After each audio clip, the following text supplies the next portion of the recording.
lies. Does everybody lie? I'm going to suggest to you they don't. But because you lie, you say everybody lies sometime.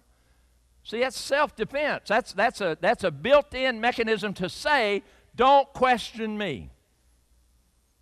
And then they look at you and they say, but hey, I believe. See, we call that, you've heard of the race card in politics or in the world.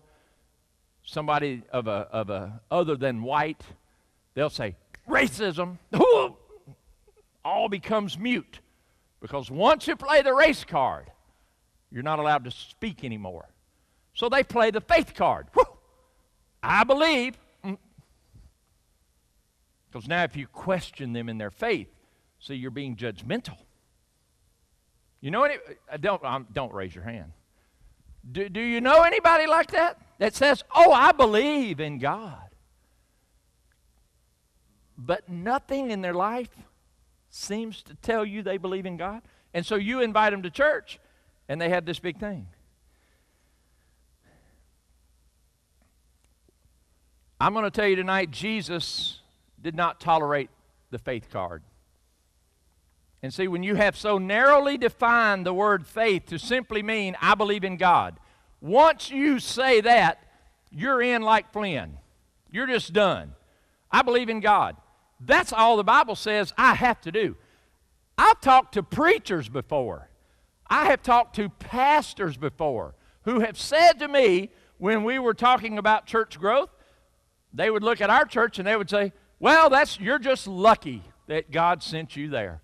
As though it were going to happen here, no matter who was here, God was going to do it, but He wasn't going to do it where they were. And I'd be looking for a new church. If that's how that worked, I'd be calling the DS and going, would you put me somewhere where it looks like God might explode something later? It can be little bitty now. I don't care. It's going to get better. Just move me until I find a place where God's going to do what God's going to do. And they tell you this stuff, and they look at your church, and you can tell them whatever you want to tell them. You can talk about visitation. You can talk about prayer. You can talk about anything you want to. And they'll say, God didn't call me to produce anything. He just called me to be faithful. And I've been faithful. Had a guy tell me one time, I've put in my time like he's been in prison. Is that your definition of faith? I don't have to do anything. All I got to do is say, I believe in God, and I'm in. God can't do anything to me because I believe. See, Jesus challenged the dad and the disciples. They all get in on this. Why couldn't we cast that thing out of him? The father, he says, oh, faithless generation. He told them, you don't have faith. The disciples were traveling with him already. They had to believe a little bit, wouldn't you think, a little bit? And he called them a faithless generation. And I'm telling you, where God is not involved in working and acting, there's no faith being practiced. Call me judgmental. Whoop out the faith card. I'm going to tell you what Jesus said. He didn't care about that stuff. Now, I'm going to base it on something. Point number 2, not everyone who says, Lord, Lord. Matthew 7:21. This is Jesus talking. Not everyone who says to me, Lord, Lord, shall enter the kingdom of heaven, but he who does the will of my Father in heaven. Just leave that up there and let it soak a second there, BJ. See, we say, once I say, Lord, Lord, whosoever calleth upon the name of the Lord shall be saved. Romans 10:13. That's all I need to know. Don't give me any more verses. Don't drag God into this thing.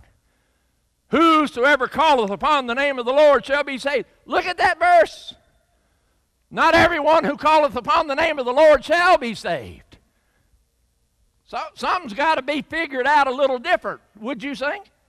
Would you think? Say and think. Put those together and you get sync. That makes me want to start jumping around. The in sync. Oh, never mind. Just never mind. See, if you're going to use I believe with nothing else as your God's got to let me in because I said those words? You just want to be sure you get Matthew 7:21 figured out, because Jesus says something very different. Now, obviously, whoever calls upon the name of the Lord shall be saved if you're sincere, if you mean business with God, if you change your life, if you start to lead a life of a Christian. But you can't walk around saying, I believe, but I ain't changing. I believe, but I'm not going to church. I believe, but I don't give money. I believe, but I'm not going on a mission trip. I believe, but I'm not going to anything else. You don't believe. In fact, John in 1 John's going to actually call you a liar. But I wouldn't do that.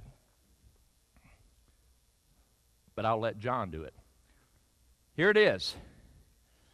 Verse 21 plainly indicates that where there is a sincere declaration of faith, there will naturally follow sincere faithfulness. I'm sorry. Larry, I think it seems to be working. I don't know. I'm just going to run through that one more time. Verse 21 plainly indicates that where there is a sincere declaration of faith, there will follow a sincere desire of faithfulness. That's not hard to figure out. Getting called into the family of God, we are the ecclesia, the called out ones. We're not just the called ones, we're the called out ones. What does that mean? Peter says that if we're going to be the ecclesia, we're going to be called out of the world. We want to stay in the world and just call out, I believe, don't bother me. I believe, don't invite me to church. I believe, I got other plans for Sunday. It's a bad deal. Jesus himself says that many people will claim to believe in God, but their own lives contradict the statement. Who will enter? The one who makes the declaration or the one who does the will of? It's not even my opinion. This isn't, and I'm not going to spend any time here. We had this thing. It's not prevalent in the Nazarene church, but we were studying it. It's called the Emergent Church. Anybody heard of that? If you haven't heard of it, don't go anywhere near where they talk about it. Because they say things like this. Well, you surely aren't going to take the Bible that's written 2,000 years ago and try to attach such truth to it from our perspective.